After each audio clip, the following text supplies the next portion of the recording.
Good afternoon, the real E-Leezy, man. What's going on with y'all? How y'all doing? I just want to talk about this Lakers situation, bro. Like, you know what I'm saying? I'm not a Laker hater. I don't fuck with LeBron at all. So that's just what it is. Deal with it. Okay? I'm a hater. Yeah, I'm a hater. I'll take that. Only when it comes to him, I'm a hater. Yes. But we're gonna go up and down the roster real quick. So off season, you just signed Juan Toscano Anderson. You know what I'm saying? Salute to Juan Toscano 95th, baby. I see you.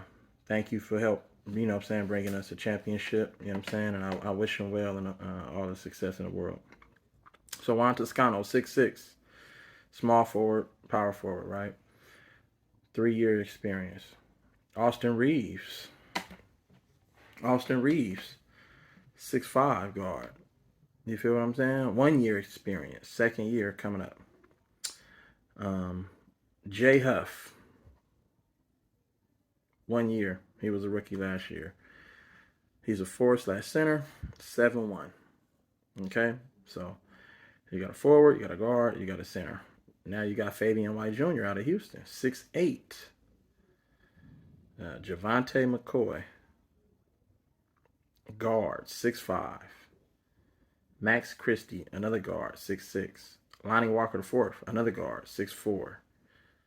So that's 4 guards. That's 4 guards around 6'5", 6'6", right? And 2 of those guards are rookies. And 1 of those guards, 2nd year. So then we go, you got another center, 6'10", Thomas Bryant, coming back to the Lakers. He used to play previously for the Lakers years ago. So now you got Jay Huff, who's a forward center. Then you get Thomas Bryant, who's another center. Now we go to Damian Jones, who's another forward center, 6'11". Thomas Bryant, 6'10". Damian Jones coming back to the Lakers. Used to play for the Lakers previously, you know what I'm saying, in years past. You got Troy Brown Jr., guard forward, 6'6". Russell Westbrook, Hall of Famer, guard, 6'3". 14-year experience. So Troy Brown Jr., 4 years experience. Damian Jones, 6-year experience. Thomas Bryant, 5 years. Lonnie Walker, 4 years. Then you got 3 rookies. Fabian White, Javante McCoy, Max Christie, rookie. Then you got Jay Huff, 1-year experience. And Austin Reeves, sophomore in the league. And then Juan Toscano going on his 4th year. Right? Then you got Cole Swider, another rookie, forward, 6'9". Scottie Pippen Jr., 6'3", rookie. So Cole Swider and Scottie Pippen Jr. are rookies. Right? Then you got Wenyen Gabriel, 6'9", going on his 4th year in the league. 6'9" forward. Then you got Patrick Beverly. You got Patrick Beverly, about 8 years in the league. Because they don't have the updated roster right now since Patrick Beverly just got traded. Then you have Kendrick Nunn, guard. Oh, Patrick Beverly, guard, 6'3", or 6'2", about 6'2", guard. Kendrick Nunn, guard, 6'2". Right? Kendrick Nunn going on his 3rd year in the league. Then you have another Hall of Famer, Anthony Davis, forward/center, 6'10". So let's see. You have Jay Huff, 7'1". You have Thomas Bryant, 6'10". You have Damian Jones, 6'10". And you have Anthony Davis, 6'10". 10 years in the league, going on his 11th year, Anthony Davis. A champion. You know what I'm saying? Multiple time All-Star. Right? Olympic gold medalist. Okay? Then you have yours truly, the one and only, LeBron Ramon James. So there it is. 6'9", forward/guard. 19 years, coming up on his 20th year in the league. multiple time champion, multiple like perennial all-star, all first team NBA, all first team um uh I think he has a couple defensive accolade or two. You know what I'm saying? MVPs, 4 championships, finals MVPs, so on and so forth. Philanthropist, great father, all of those things, right? But yet and still, they need more help. Now, mind you, a lot of these players are on 1 year deals. A lot of these players are on 1 year deals. So the last 3 seasons, the Lakers have had a whole different roster completely up and down. Now, if you're trying to build a championship contender and team, you have to establish and build team chemistry, camaraderie, cohesiveness. And the only way that can happen is if you get familiar with these guys and you play with them for multiple seasons. See, because now what you're doing, every season is a trial and error.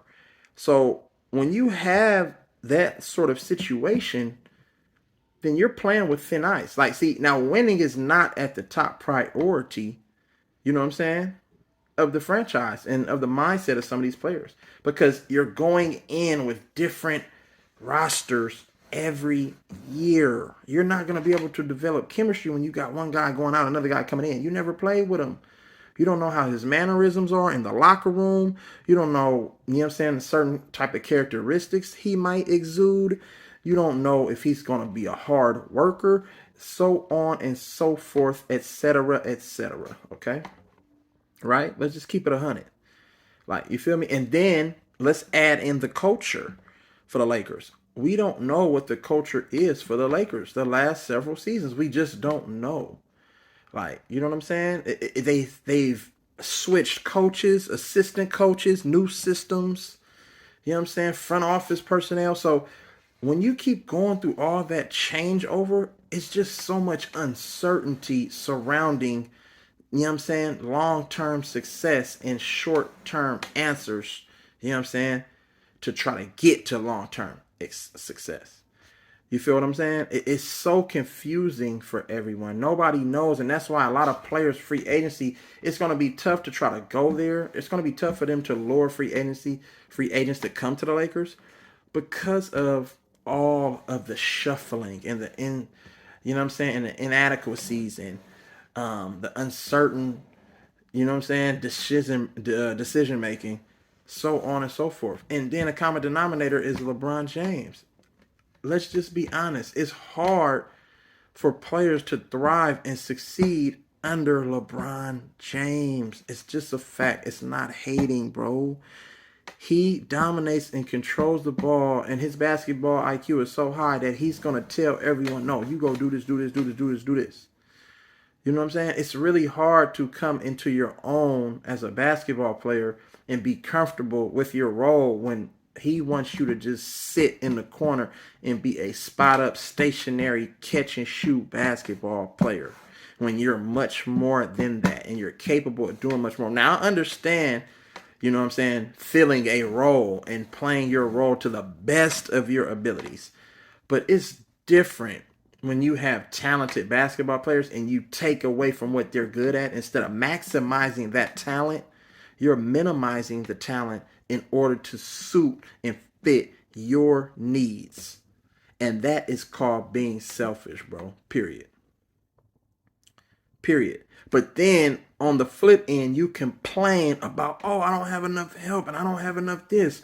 Well, you took your help, you know what I'm saying? And you sort of kind of took all his powers away. If he's not a Kyrie Irving, you know what I'm saying, or an Anthony Davis, you feel what I'm saying? Or a Dwayne Wade or a Chris Bosh or a Ray Allen and all these different players, then you're pretty much like, shut the fuck up, do what I told you to do, or I will have your ass traded in a heartbeat. It's not hating, it's a fact. Okay? Lonnie Walker Jr. is very capable of being a scoring guard. He's going to sort of fill that role of the Malik Monk role. You know what I'm saying? Period. He can play. We've seen that in San Antonio last year when he got time. You know what I'm saying? He turned into a nice six man off the bench for San Antonio. Had one of his best seasons ever since he's been in the league for his 4 years of service in the league out of Miami, Florida. Out of the, you know what I'm saying, to you.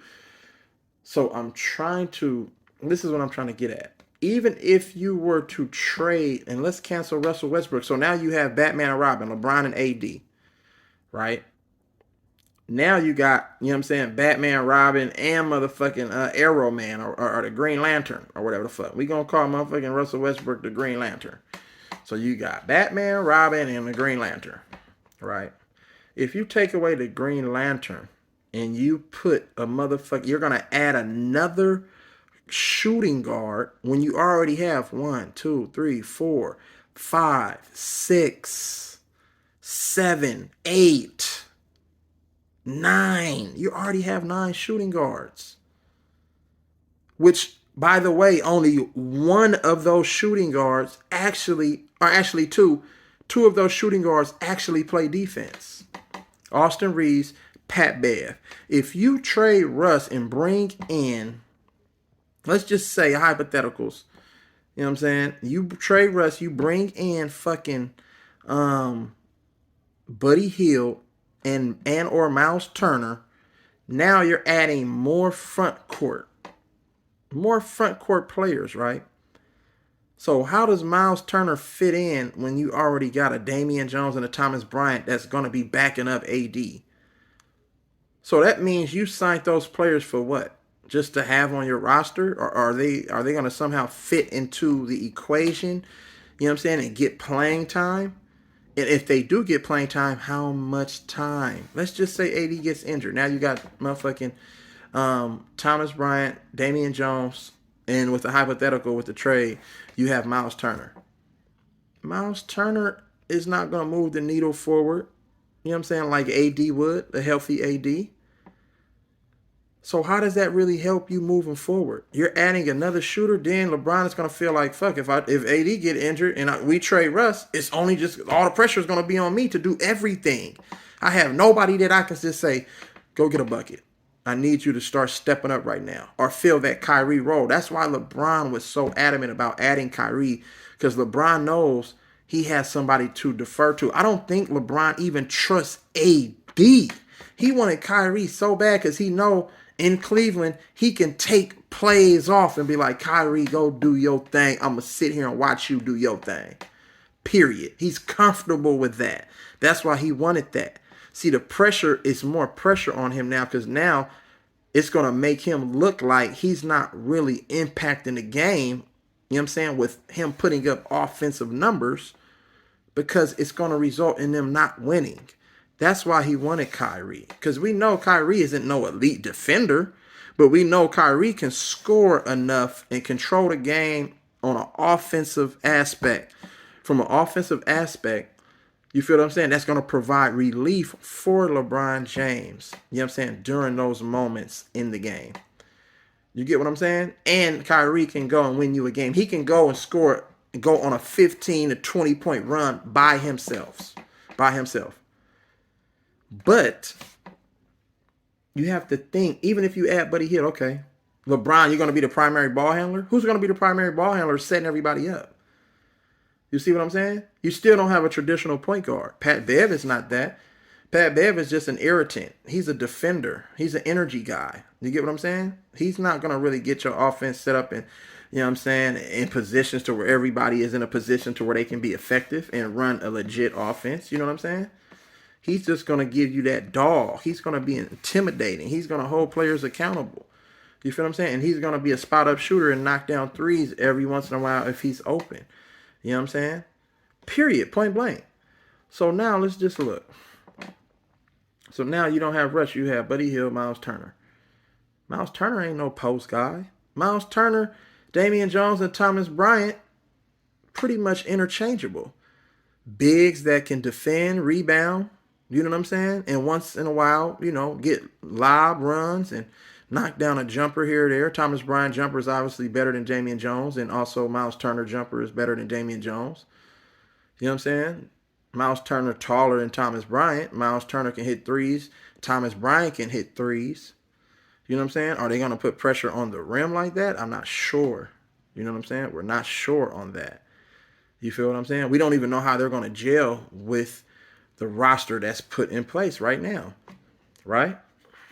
So, with all of that being said, you really lose by taking a talent like Russell Westbrook out of the equation. Because the same way that motherfucking LeBron can defer to a Kyrie Irving or a Dwayne Wade, and I'm not comparing Russell Westbrook, you know what I'm saying, to Kyrie Irving or Dwayne Wade, but the same way that LeBron can take plays off on offense and just say, Westbrook, do your thing, or D Wade and motherfucking Kyrie, do your thing.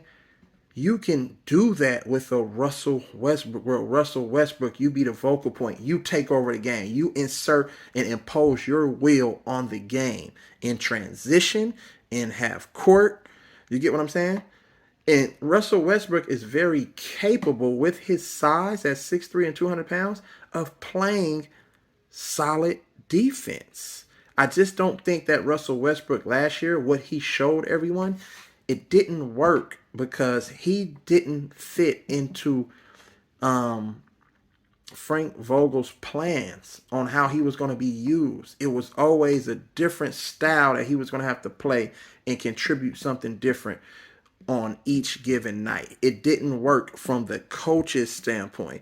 You have Darvin Ham in there now who already knows, you know what I'm saying, what to expect. And he's going to hold Russ accountable. He knows how to use Russ in certain situations.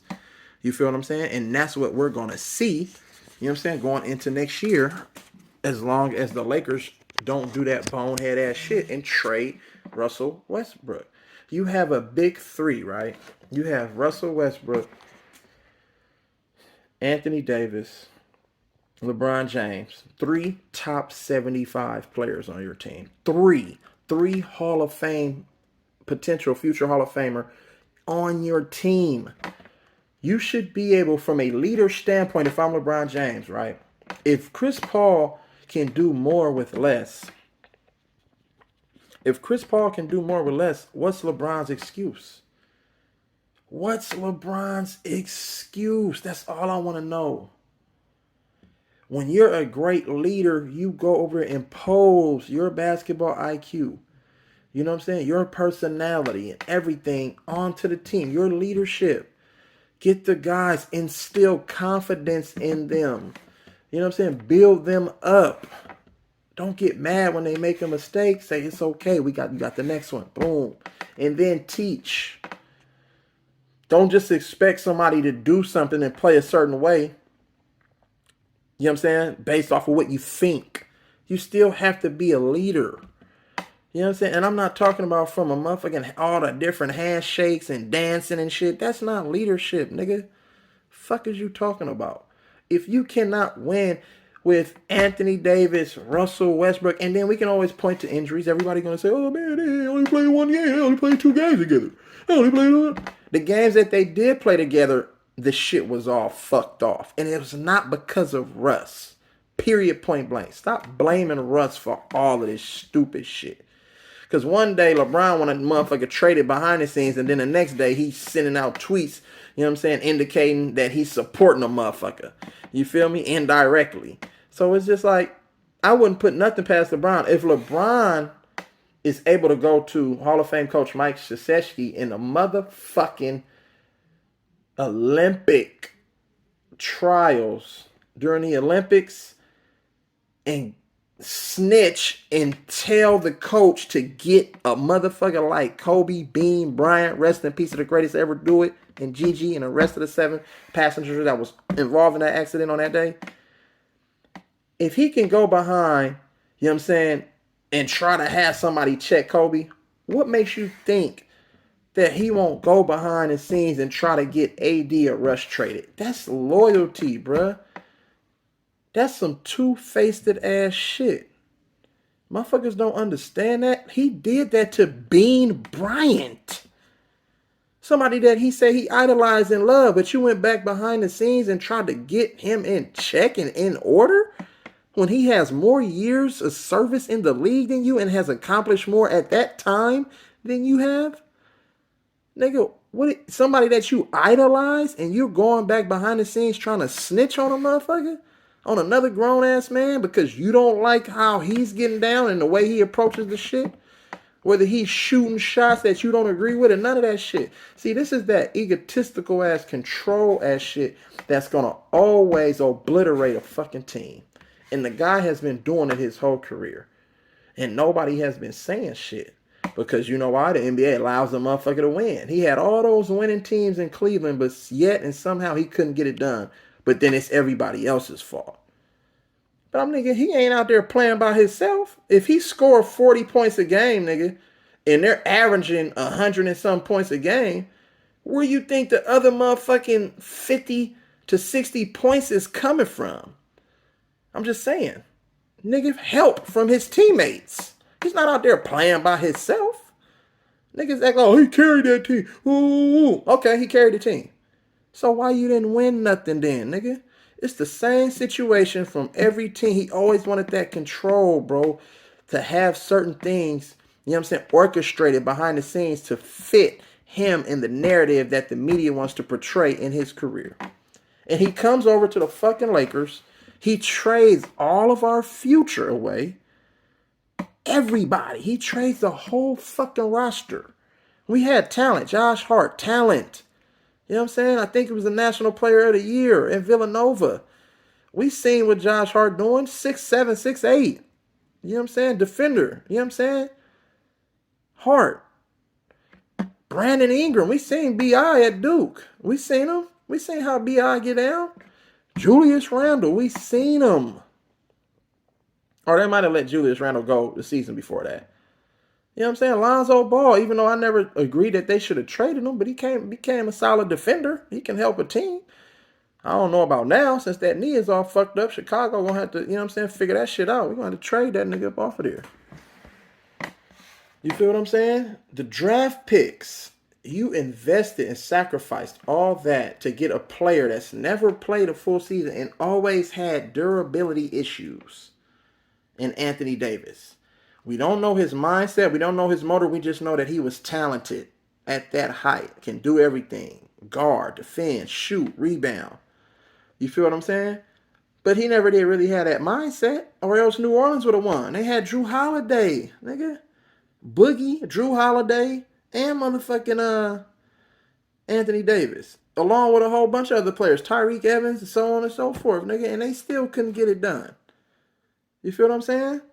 So his weak-minded ass LeBron said, oh, let me get him. Because I can get him he's going to fit perfect. You know what I'm saying? With the style of basketball that I want to run. You know what I'm saying? So you brought a motherfucker over there that you never know what you're going to get with him. You know that he's talented, though. And you know what he could be if healthy.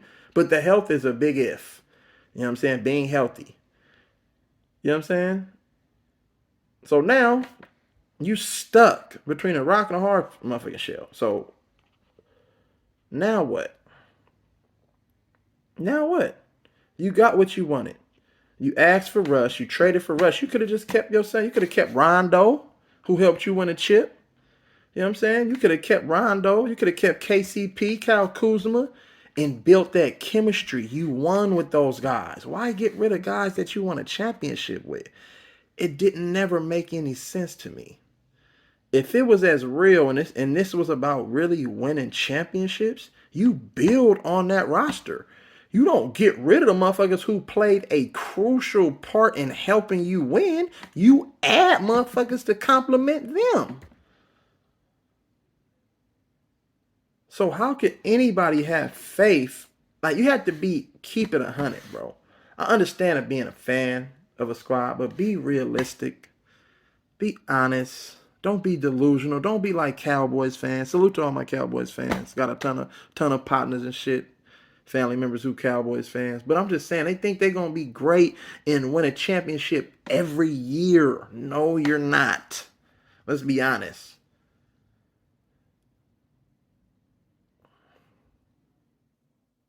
How many players on this roster right now have championship experience?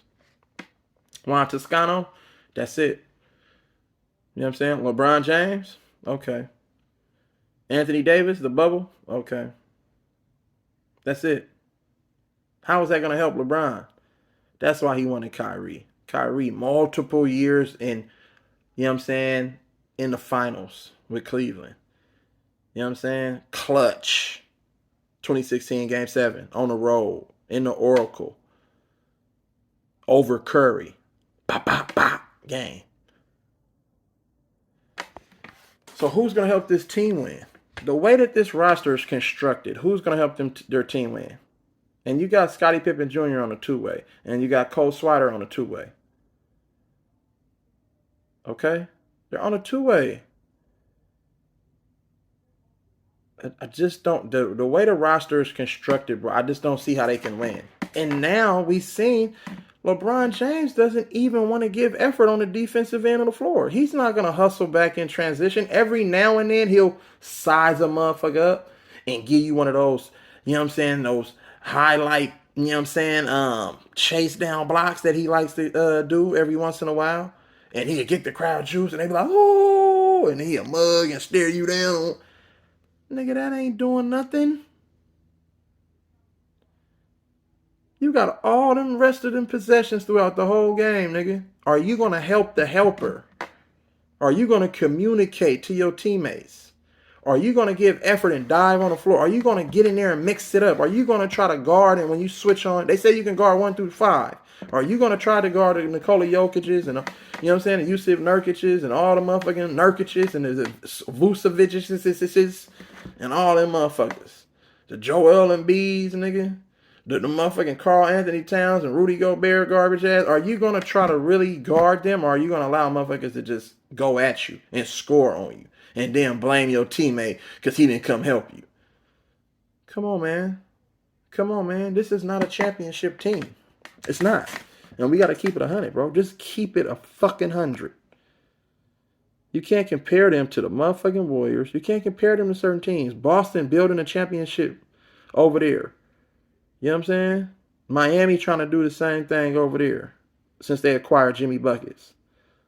Motherfucking Philly trying to do the same thing over there. But we don't know how that's going to work because you're adding one bad apple to the group. James Harden. He's going to derail though their chances at winning a championship because the level of commitment on the defensive end of the floor is not there. You can't be playing big time minutes and not giving effort on that side of the ball. We've seen it with Curry. Everybody bashes defense. Curry is a very underrated defender, in my opinion. You know what I'm saying? He is a very, very underrated defender, especially with his size and stature. You know what I'm saying? Most of the nights it's going to be a mismatch as far as, you know what I'm saying, his size and his ability to match up from a physical standpoint. You know what I'm saying? Guarding the opposing guards. Guards are down there 6'4", 6'5" at the point. Steph Curry about 6'2", 6'3", if that. You know what I'm saying? So these guards are big, athletic, fast, quick. You know what I'm saying? And especially when they seek him out on a switch, he's guarding 6'6", 6'7", 6'8", 6'9" forwards on the switch. But he held his own. Every matchup he held his own last year. Every matchup. And years prior. You know what I'm saying? If you really just pay attention to the details and pay attention to positioning, you know what I'm saying, the way he played passing lanes, angles and stuff, because he's not the most physical from that standpoint. Like, you get what I'm saying? But the point I'm trying to make is it doesn't matter, man. You want to make all these moves to try to help LeBron. LeBron is always seeking help. Help.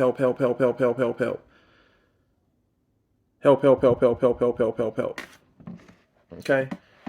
So let me go. Let's go. Watch this. We about to go. Hold on, y'all. We about to go. I just want to go to the Lakers. I just want to go to the Lakers championship team. Let's see what we working with. Nope. Phil. Loss. Won a finals and won a finals. Okay. This is the Orlando Magic championship team. I'm going to go through the championship team, right? Trevor Ariza. Trevor Ariza didn't really play that much of an impact. You know what I'm saying? Or they would have kept him because he was injury prone as well. Trevor Ariza was injury prone. You know what I'm saying? Of course, he was talented. But as them years start going by, you know what I'm saying? A little injury prone. That's why they decided to go get Ron Artest the following season. But this is the 2008-2009 Los Angeles Lakers roster. Trevor Ariza, small forward, 6'8". Shannon Brown, shooting guard, 6'4". Kobe Bean Bryant, rest in peace, shooting guard, 6'6". And at that year, Shannon Brown was going on his third year into the league. Trevor Ariza, or actually he had 2 years of NBA service. Trevor Ariza had 4. Andrew Bynum, 3 years of service. 3. Andrew Bynum, injury-prone big, center, 7 feet. Jordan Farmar, point guard, 2 years of service, 6'2". Derek Fisher, 100 years old, point guard, 6'1", 12 years of service. Pau Gasol. See, now what does Kobe Bryant and Derek Fisher have in common? 12 years of service. With who? Most of those runs, with who? That three-peat, Derek Fisher was on that three-peat. Remember that? Y'all remember that? Derek Fisher and Kobe Bryant, that's chemistry right there. So it's easy to play. It's easy to win when you know you got a guy I'm familiar with. He knows my style. I know his style. He knows my demeanor. I know his demeanor. He knows what makes me tick. I know what makes him tick. He knows how to motivate me. I know how to motivate him. He knows what spots to be on the floor when I got the ball. I know what spots, you know what I'm saying, to be on the floor when he got the ball. Chemistry, relationship. You feel me? Boom. Pau Gasol, center, 7 feet, 7 years into the league. DJ Banga, 7 feet, trash can, 4 years in the league. Chris Mihm, 7 feet, trash can, 7 years in the league. Adam Morrison, trash can, small forward, 6'8". Number 1 pick out of Gonzaga, 1 year in the league at that point. Lamar Odom, brothel, fucking them hoes, eating Skittles, not taking care of his body. 6th man in the league from Coney Island or whatever the fuck. I know he went to Rhode Island. You know what I'm saying? Former Kardashian, fucking with that witchcraft shit. 6'10", power forward, 9 years service in the league. But what do they have in common? Experience. Him and Kobe didn't play together for years with each other. You get what I'm saying? So you see the drift? Do you see the drift that I'm on? Experience, cohesion, chemistry. You need that. You know what I'm saying? Josh Powell, trash can. Power forward, 6'9". 3 years service in the league. Vladimir, spaceman, according to motherfucking Phil Jackson. Vladimir Spaceman Radmanovich, 6'10", 7 years in the league. Sasha Trash Can Vujicic, guard, 6'7", 4-year service. Luke Walton, trash can, small forward, 6'8", 5-year service in the league. And Sun Yu,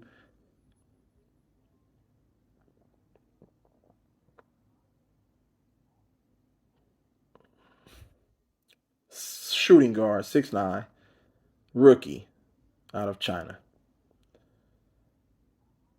Pandemic Sun Yu, period, point blank. Come on, bruh. Stop it. So I just named all those trash can ass players, right? But guess what? They won a championship. They won a championship. I just named about 8 trash can players and they won a championship. Because guess what? Kobe had experience with Jordan Farmar. No, actually, that's 2 years in the league. Didn't even really have experience with him. Derek Fisher, Lamar Odom, and fucking Luke Walton are the only players that Kobe had experience playing with. But guess what? Once you go through the grind and you go through battles with your team, you build them up. You turn them into fierce competitors on both ends of the ball. And guess what? I'm going to lead by example, which Kobe did. You know what I'm saying? He led by example. He led his team because he knew earlier years, Kobe wasn't the leader, you know what I'm saying, that he developed into at this point, you know what I'm saying, in his career. And he knows that he's the first one to tell you. He could have been better. He could have did this better. He could have did that better. You know what I'm saying? But he was always a fierce competitor. But you have to grow into that leadership role. You see what I'm saying? A lot of players just play and go through the motions and be like, I'm the best player on the team. But you have more responsibility than just being the best player on a team. That best player on the team comes with a whole bunch of different other expectations and responsibilities. You get what I'm saying? And some players just don't have that because they don't want the pressure of that. You feel what I'm saying? But that's gonna make or break your squad, bro. You can't rely, if you're the best player on the team, you can't rely on that next motherfucker. Oh, I need you to be this person and lead us. But I'm the face, so I'm gonna get all the credit. You know what I'm saying? You can help teach a motherfucker, but I'm gonna lead us and make sure that, you know what I'm saying, we win or whatever. The Lakers won a motherfucking championship that year. You know what I'm saying? Gary Vitti, you know what I'm saying? Salute. That's the trainer. Jim Clemens, assistant coach. Frank Hamlin, Kurt Rambis, assistant coach, and Brian Shaw, assistant coach. Period. And the Lakers won that season. And their regular season record with that roster that I just named. And we could sit here and say that Anthony Davis is, Pau Gasol. Would you sit here and say Pau Gasol is better than Anthony Davis? Let's just keep it 100. Is Pau Gasol better than Anthony Davis? Okay, shut the fuck up then. That's my point. That's my point. And Kobe won with them. Period. Period. Nigga with a T and hella exclamation marks after that. Oh my God. You niggas, bro. I just don't understand, bro. They won 65 games that season. Regular season. 65-17. First place in the Pacific Division, nigga. The fuck is you niggas talking about? Offensive rating, they were third out of motherfucking 30. Defensive rating, 6th out of 30. Top 10. So if you want to be a championship team, nigga, you got to play D, bruh. You got to play D. Let's go to the next season, 2009-2010 season. Record, 57 wins. So 8 games fewer on the win column. 57-25, but still finish in first place in the Pacific Division. You feel me? Offensive rating, now they dropped in offense. 11th out of 30. So they say, but guess what? They dropped in offense, but then look what their defensive rating was. They were 103.7, and they were 4th out of 30. So they dropped offensively, right? They dropped offensively, but they sacrificed and say, guess what? It's not about scoring. It's not about offense. If we want to win these back-to-back chips, we're going to have to defend even better than we did last year. And their defensive ranking improved. They improved. You know what I'm saying? Period, point blank. They improved. So they went from 6th, you know what I'm saying, the previous season to 4th the very next season. That's saying a lot. That's 2 spots up.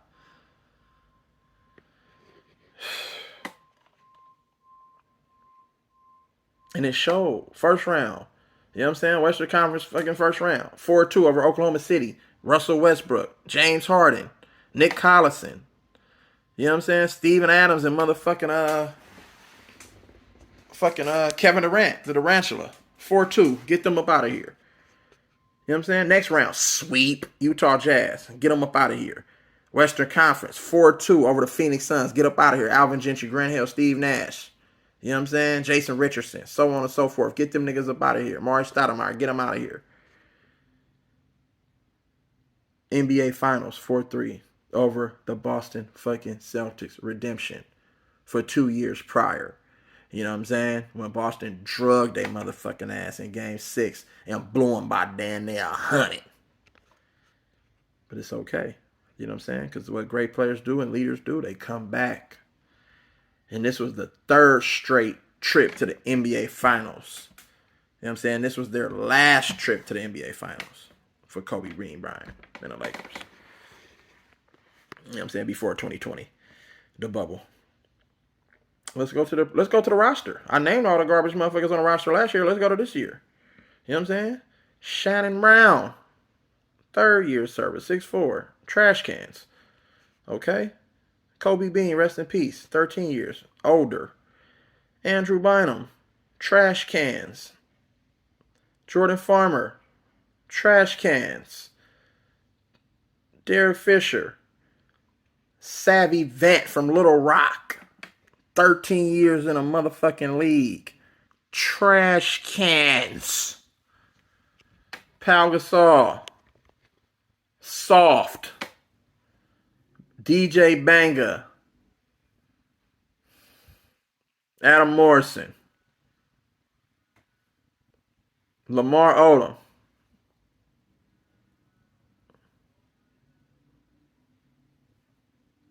I got 99 problems, but a bitch ain't one. Period. Josh Powell, Sasha Vujacic, Luke Walton, Meta World Confused. The fuck is you changing your name to, nigga? That's how you know. And a mind gone nigga on your team. Oh, I'm changing my name to Meta World Peace. It ain't nothing about you that's peaceful, nigga. You out here beating up motherfucking fans and shit, nigga, and throwing water bottles all over the court and nigga elbowing niggas in their motherfucking facial. I mean, I'm just saying, nigga. The fuck is peaceful about your ass, nigga? Salute to Meta World Peace, Ron Art, formerly known, you know what I'm saying, as Ron Artest. Salute to him up out of St. John's, nigga, giving niggas work. Psh, Ron Artest used to be that guy. You know what I'm saying? Sacramento, oh my goodness. Houston, psh, come on, bro. Then when you get to the Lakers, now all of a sudden this nigga want to be on some motherfucking, you know what I'm saying? Kumbaya and bring the whole world together. Nigga, what the fuck we talking about, nigga? That's the roster. And they went up against that Boston team. They went up against that Boston team. So do you see Lamar Odom 10 years in the league, Meta World Peace 10 years in the league, Pau Gasol 8. But do you see the grind though? They built that chemistry.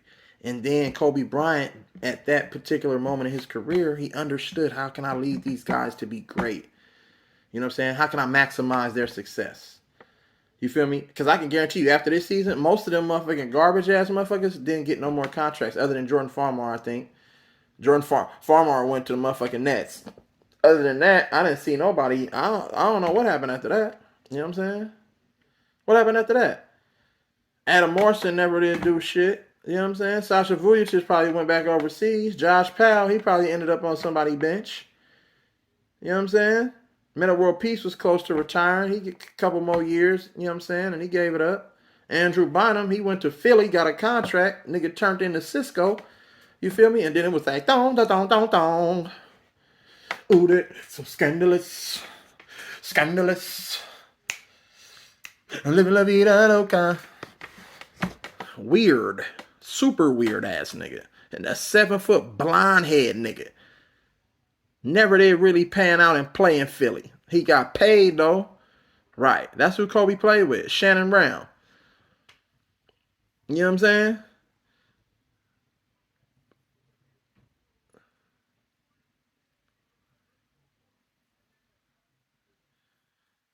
Period.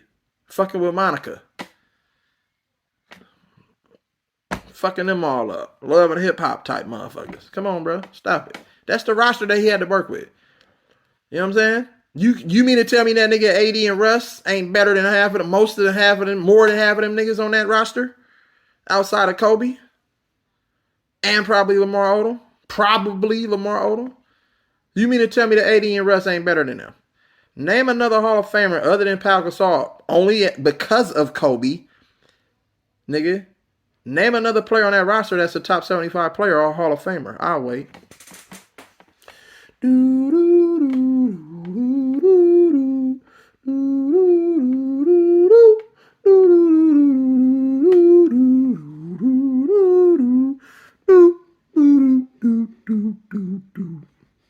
Time's up, nigga. Right. Fuck are we talking about? Fuck are we talking about right now? You got 80 Russ and LeBron, nigga. You can't get it done? And Kobe didn't average that much points that season. Kobe only averaged 27 points, bruh. Period. And he didn't even win the MVP that year. I think LeBron won that motherfucker. Somebody won that motherfucker. He didn't win it. He won it the year they lost to Boston in the finals. So 3 years previous. You feel me? And he only averaged 27 points, but it was steady. You get what I'm saying? 48% from the field. You get what I'm saying? 81% from the free throw line. 5 assists, 3.2 turnovers. Okay, we'll take that. 38 minutes a game. 45%, excuse me, from the field. 45% from the field. 32 from the three. But guess what? At age 31, he played 73 games. He played 73 games. So he missed, what, only 9 games? 27 points a game? Let's just go. 27 points a game. The last year the Lakers won a championship. 27 points a game. Okay? Fast forward. Let's go. Yeah, we cooking, nigga. All day. We cooking. Because I'm tired of niggas who don't understand basketball and who don't look at this shit through a different lens, bruh. Y'all niggas is some stat chasing ass niggas. Look at numbers and shit. I'm comparing these numbers to validate my point. Why can't LeBron fucking win with the talent that he chose, nigga? Fuck is you talking about? I'm tired of this dumb shit, bruh. Tired. Just keep it a buck. 2021. Look. This is crazy to me. Look at this. 2021, 2020, 2021. Right? 2020, 21. Excuse me. They finished 42 and 30. 7th in the NBA Western Conference. So that was 7th. That's good to get them 7th. So this is how misleading stats can be sometimes, right? This is how misleading stats can be. They were 24th. 24th in offensive rating. 24th. 24 out of 30 teams. Offensive rating. Period. That means the ball is stagnant. No movement. Let's go to defensive rating. 107.1. They were first in defensive rating. First. And net rating, 8th out of 30. Right? Okay, let's keep it moving. They were first in defensive rating. Right? But they lost in the first round. Oh, man, AD got injured, blood. You knew the nigga was injury prone before you got him, nigga. Don't use him as a scapegoat and an excuse now. You're the greatest player on earth as you proclaim, nigga. Be that person. Lead this team like you led that so-called 2018 Cavaliers team to the finals when they didn't have Kyrie that year. It was Kyle Korver. It was motherfucking Iman Shumpert, motherfucking J.R. Swisher Sweet, fucking, you know what I'm saying? Kevin Love, old ass. So, I mean, I'm just saying, you led that team, right? Why you can't lead this team? Don't make no sense. Don't make no sense. And I don't want to hear no fucking excuses, nigga. And look at this roster. This is the roster they had when they had the first defensive rating. Costas Antetokounmpo, 6'10". Devontae Kaycock, 6'7". Kentavious Caldwell-Pope, 6'5". Alex Caruso, 6'4". Quinn Cook, 6'1". Anthony Davis, 6'10". Andre Drummond, center, 6'10". Jared Dudley, 6'6". Marcus Gasol, 6'11". Montrezl Harrell, 6'7". Taylor Horton Tucker, 6'4". LeBron James, 6'9". Damian Jones. There go that guy again, Damian Jones. Kyle Kuzma. Wesley Matthews. Alfonso McKinney. Ben McLemore. Markieff Morris. Dennis Schroeder. You see how many changing faces that they had? So you had Contavious Caldwell Pope, Alex Caruso, um, Marc Gasol, who helps you win that bubble chip. You know what I'm saying? Not Dennis Schroeder. Fucking Kyle Kuzma, who helped you win that bubble chip. And they lost in the first round. You know what I'm saying? A lot of new faces from the previous season in the bubble. Previous season in the bubble. How many players are on that team that I just named? Costas Antetokounmpo, who never played. Devontae Cacott, never played. Right? A lot of these players never played. Jared Dudley didn't do shit. You know what I'm saying? You still had Kyle Kuzma. He played. Markieff Morris. Zach Norville. Never played. Rajon Rondo. J.R. Smith. Dion Waiters. Dion Waiters never played. Rarely played. J.R. Smith got minutes here and there. You know what I'm saying? And then the very next season,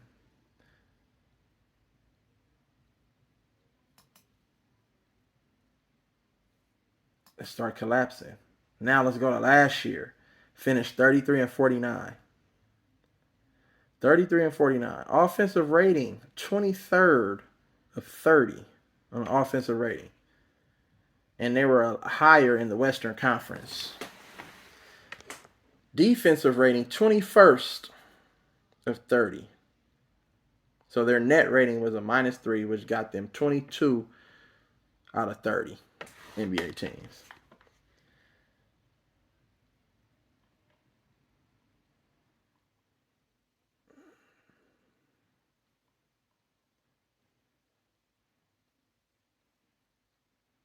One of the preseason favorites, might I add. Look at the roster. Carmelo Anthony, Trevor Ariza, DJ Augustine, Ken Bazemore, Shiny Brown Jr., Darren Collison came out of retirement to fuck with them niggas. Sekou Doumbouya. You know what I'm saying?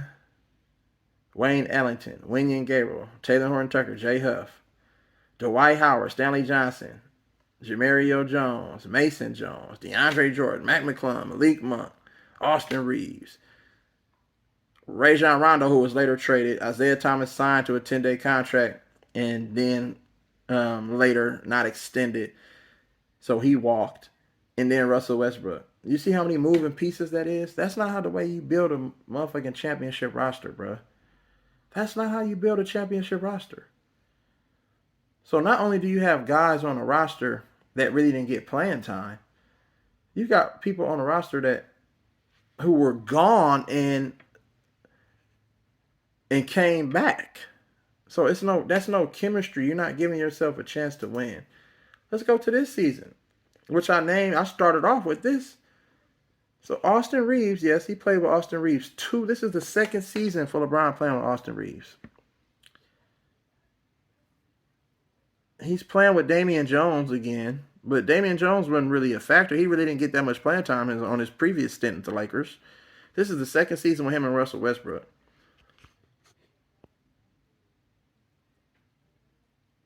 Kendrick Nunn never played with LeBron. Anthony Davis and LeBron. How is this roster set? Even if you trade Russ, like I said earlier, and get motherfucking all them players, how does that move the needle and make you a championship caliber team when you have a bunch of guys who never played with each other, who knows of each other, maybe played a pickup or a motherfucking pro-am game on a team with each other or against each other? Where is the chemistry? So you went from not making a play-in this year, being terrible. See, at least the Warriors were building towards winning. They missed the play-in, but they were building. You know what I'm saying? The previous year when Steph Curry got injured, boop, okay, let's go to the next season. So we're going to get better. We're going to build towards what we seen last season, and they ultimately won the championship because they ultimately got healthy with their big three. Chemistry, history, you know what I'm saying? Camaraderie. You see what I'm saying? That matters. And health, too. Yes, of course, health matters. We know that if Jordan not healthy, Scottie Pippen not winning. If Scottie Pippen ain't healthy, you know what I'm saying, Jordan not winning. Period. We just know how that goes, bro. Let's just keep it 100. But at the same time, you have to know the player personnel, you know what I'm saying, on your squad. You have to know and build your squad that I need guys that'll be able to step in and fill the gap and fill the roles. I need to be able to elevate them to a level of developing a winning mindset. But it's just a bunch of individuals on a team. Make that make sense. We're just individuals on a team. We're not a team. We're individuals on a team. You can't call yourself a team when it's just a bunch of individuals on a team with a motherfucking selfish ass mindset. Let me get mine. Let me get mine. Let me get mine. Let me get mine. I'm playing for a contract. I gotta get paid, bro. Fuck all that winning shit. Let me get mine. Do you understand what winning does for everyone? Period. When you win, nigga, everybody eat. You're gonna get paid. Period. Especially if you're playing a part of that. It's not about who scores the most points. Think about that. So it's all these fucking excuses for this nigga. But at the end of the day, this bitch ass nigga, bruh, he's a stat padding ass motherfucker who does not exude any leadership qualities in him.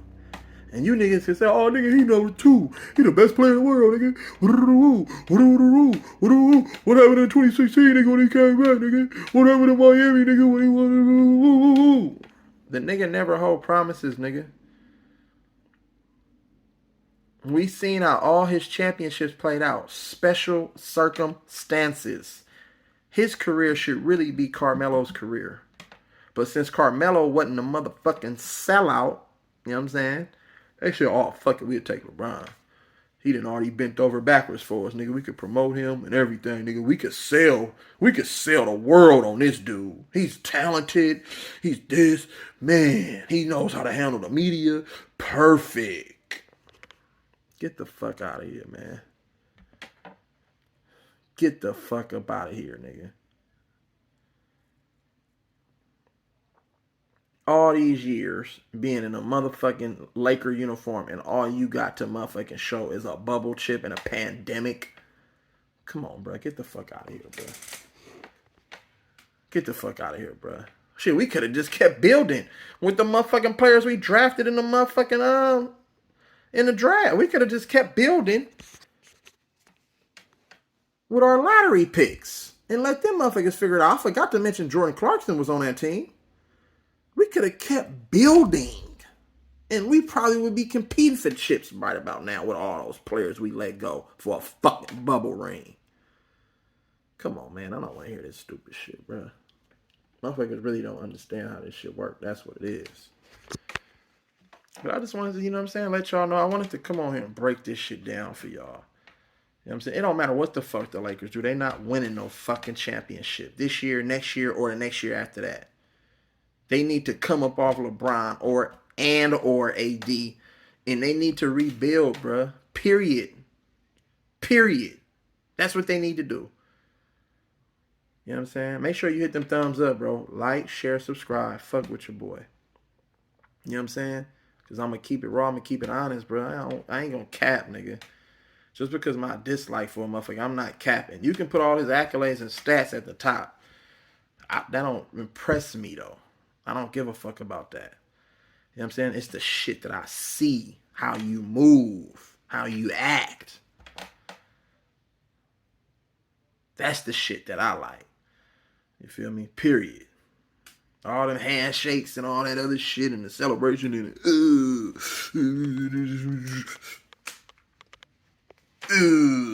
all that shit. I don't give a fuck about none of that stupid ass shit, nigga.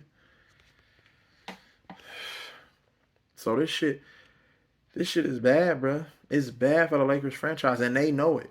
But they had to secure LeBron James for the next 2 years. But that's on them. If they just want to be, you know what I'm saying, the laughing stock of the league, that's on them. Do you want to get better or you want to be the laughing stock of the league? And mind you, they have a rookie coach who's never coached a team as the head coach. He's been an assistant, but he's never been a head coach. So he's going to have to learn on the fly too, even though he has tons tons of years of experience in the NBA. You know what I'm saying? Whether playing or coaching, you know what I'm saying? From an assistant standpoint, he's going to have to go through growing pains too. This is your ship. It's your time now. You know what I'm saying? This is your time. Now you have a chance to lead this team, put a system in place to hopefully all these guys will fit in and abide by. You know what I'm saying? And fit in a certain role. Now you have to manage all the egos that come along with that. That's a tall task, bro. When these guys making all this money and they feel like, man, this nigga can't tell me nothing. I make more money than him. You know what I'm saying? He can't tell me nothing. Nigga, I've been doing this. You know what I'm saying? I'm way better than he was when he was a player. You have to manage all of that shit. The emotions of motherfuckers in their personal lives affecting what they do in their job. You have to manage that. It's difficult, bro. This is not no tall task. Oh, I got LeBron, nigga, AD, nigga, we good. Nah, that's not the way this shit work, bro. And we've seen that over the last couple seasons with a veteran coach and Frank Vogel. So we've seen it. It don't work like that. It's a daunting task, bro. You know what I'm saying? And you have to take baby steps. But your best players need to be healthy and they need to be willing and ready to sacrifice if you want to try to win. Period. Point blank. So, you know what I'm saying? Let me know what y'all think, man. I know this was a long ass video, an hour, but I really needed to get that off, bro. You know what I'm saying? Period, point blank. So, salute to all my people, bro. I love y'all. Make sure y'all live life. Make sure you smile, cry, and laugh, bro. You know what I'm saying? Period. And another thing, bro, don't be scared to take accountability, bro. We have to start learning how to take accountability so we can move forward.